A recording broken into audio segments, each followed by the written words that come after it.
अभिलाष भट्ट जी। श्री हरिवंश। श्री हरिवंश महाराज जी। आदरणीय महाराज जी, सादर प्रणाम। महाराज जी, मैं पेशे से टीवी पत्रकार हूँ, लखनऊ में रहता हूँ। मैं अध्यात्म एवं भजन मार्ग में आप सभी के आशीर्वाद से आगे बढ़ने की कोशिश कर रहा हूँ, लेकिन घर, समाज, परिजन एवं पत्नी, बच्चों की जिम्मेदारियां एवं सामाजिकता के कारण आगे नहीं बढ़ पा रहा। कृपया मार्गदर्शन करें कि कैसे मैं पारिवारिक जिम्मेदारी में अन्य को लेकर भजन मार्ग एवं अध्यात्म की ओर आगे बढ़ सकूं। देखो, सब कुछ विस्मरण हो जाए, प्रभु की याद में मगन हो जाए, ये बहुत कठिन बात है। पहली बात ना, पर हम सब कुछ विस्मरण नहीं कर पाएंगे और हमें प्रभु की प्राप्ति हो जाए, ऐसा कोई मार्ग। क्योंकि एक मार्ग है जिसमें सब कुछ विस्मृति हो जाए, केवल अखंड भगवत स्मृति, अन्य स्मृति। जब स्मृति ही नहीं अन्य बची तो सत्ता अन्य की क्या, ये है भगवत प्राप्ति का मार्ग। अब गृहस्थी में रह करके, व्यवहार में रहकर, तो ये तो सर्वाणि कर्माणि मयि सन्न्यस्य मत्पराः। यहां हमें प्रधानतः भाव देखना है कि मैं प्रभु का हूं। मानते हैं आप? मेरे द्वारा जो कुछ भी कार्य हो रहा है वो प्रभु की प्रसन्नता के लिए हो रहा है, इसको भी मानेंगे आप? हाँ। अब जो कार्य प्रभु की प्रसन्नता के लिए कर रहे हैं वो वस्तु अर्पित कर दीजिए, वो क्रिया अर्पित कर दीजिए। यत करोषि, जो भी कर रहे हैं, तो ये कर्म समर्पण से कर्म योग बन जाएगा और कर्म योग भगवत प्राप्ति करा देगा। तत्सुख भावना कर्मयोग से ही आती है, क्योंकि अखंड स्मृति तो एकांत सेवन करने वाला अभ्यासी कर सकता है। अब व्यवहार में जो उतरा हुआ है उसे बहुत से कार्य करने हैं, तो वो कैसे भगवत प्राप्ति करे? तो वो जो बहुत से कार्य कर रहा है, पहले ये स्वीकार करे कि मैं प्रभु का हूं, इसमें कोई संशय नहीं, ये शास्त्र सम्मत बात है, क्योंकि मैं भगवान का अंश हूं। भगवान स्वयं कहते हैं, ममैवांशो जीवलोके जीवभूता सनातन। हमारा सनातन संबंध श्री भगवान से है, हम उनके अंश हैं। तो हम हुए ना श्री भगवान के। भगवान मुझे कह रहे हैं कि तू मेरा है, ममैवांशो, मेरा अंश है।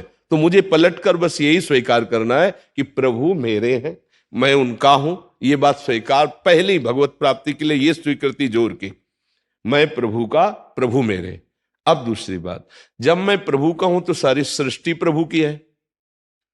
कोई भी कार्य ऐसा नहीं है जो प्रभु के द्वारा रचा न गया हो, जो प्रभु स्वयं ना बने हो। बनने वाले वही, बनाने वाले वही, शास्त्र प्रमाणित। ये बात आपने सुनी है, समझिए।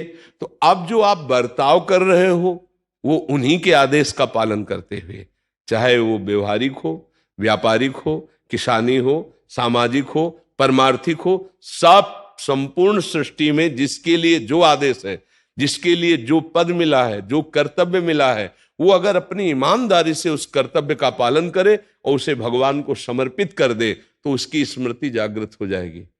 इसका फल होगा स्मृति। बीच बीच में भगवान नाम स्मरण करता जाए और वो कर्म बड़ी एकाग्रता से करके, पवित्रता से करके, धर्मपूर्वक करके प्रभु को समर्पित कर दे तो भगवत प्राप्ति हो जाएगी। कर्मयोग, ज्ञान योग, अष्टांग योग, भक्ति योग, इन सब का फल भगवत प्राप्ति है। पर ये पक्का ध्यान रहे कि अधर्म ना होने पावे। जैसे रसोई बनाकर प्रभु को समर्पित करना है तो हम पवित्रता, स्वच्छता आदि की विशेष वृत्ति रखते हैं कि अरे भगवान को भोग लगाना है, दूर रहना। ऐसे ही हमारे द्वारा कोई पाप कर्म ना बन पाए, क्योंकि पाप कर्म बनेगा तो हम भगवान को समर्पित नहीं कर पाएंगे, फिर वो हमारे भगवत प्राप्ति में बाधा। तस्मात् शास्त्रम प्रमाणम ते कार्या कार्यो व्यवस्थित हो, शास्त्र प्रमाणित कार्य हो और वो भगवद अर्पित हो और बीच बीच में भगवान नाम स्मरण करता जाए तो निश्चित भगवत प्राप्ति हो जाएगी। अब इसमें बोलो क्या परेशान? हम ये तो नहीं कह रहे कि आरती करो, पूजा करो, मंदिर जाओ। तुम सुबह ऑफिस जा रहे हो, तुम्हारा मंदिर है। तुम जो व्यवहार कर रहे हो वो तुम्हारी पूजा है। बस धर्म पूर्वक करना, अपने पद के अनुसार, अपने व्यक्तित्व के अनुसार, अपने धर्म के अनुसार, और वो प्रभु को अर्पित कर देना, वही तुम्हें भगवत प्राप्ति करा देगा। ये भागवत धर्म है, शास्त्र प्रमाणित भगवत प्राप्ति का। अब जितना बन सके नाम जप करो। व्यर्थ वाला समय फिर व्यर्थ में न दो। 24 घंटे में हर समय आप अपने कर्तव्य कर्म में ही नहीं रहते, कुछ समय आप अपने मनोरंजन में खर्चा करते हैं जो व्यर्थ में जाता है।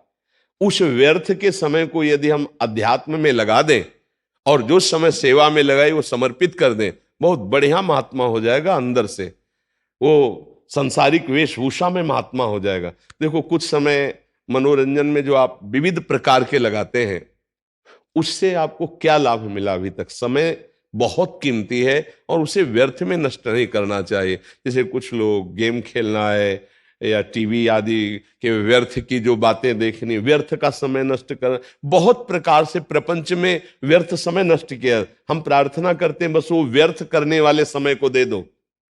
उस समय आप चलते फिरते उठते बैठते आपका मन बैठ कर ना लगे तो आप टहलते हुए जैसे बने माला से काउंटर से आप नाम गणना करके जपिए, जिससे आपकी रुचि बढ़े। आज 10,000 नाम जप किया, आज 11,000 नाम जप किया, वो खाली समय में आप देख लो कितना आनंद आएगा। बहुत समय अपने लोग बर्बाद करते हैं, बोले चलो मनोरंजन करते हैं नाना प्रकार की व्यर्थ की चेष्टाओं से, हम उस मनोरंजन को कहते हैं। ये मनोरंजन अनंत जन्मों से करते चले आए, कभी नहीं हुआ। सच्चा मन का रंजन भगवान से होगा। भगवान का नाम है भक्त जन रंजन, भक्त के हृदय को आनंद प्रदान करने वाले, भक्त जनमन रंजन, भक्त के मन को आनंद प्रदान करने वाले। देखो जब आप जैसे सीरियल देखते हो आपका मन लगता है, टीवी देखते हो, फिल्म देखते हो, मन लगता है। अगर कहीं भगवान की लीला दिखाई देने लगे तुम्हारे मानस पटल पर तो तुम्हारी दशा क्या होगी? झूठे खेलों को पैसा देकर 3 घंटा समय देकर तुम बिल्कुल विचलित नहीं होते और देखते रहते हो। और कहीं सच्चिदानंद लीला प्रकाशित हो जाए, आपके सामने प्रिया प्रीतम या आपके सामने सियाराम दिखाई दे रहे, जीवन सार्थक हो जाए। और यही देखने के लिए हम आए। सब कर्म भगवान को समर्पित करते हुए यदि हम नाम जप करें, अधर्माचरण बस न हो तो भगवत प्राप्ति पक्की है। आपको इसमें कोई संशय? जी।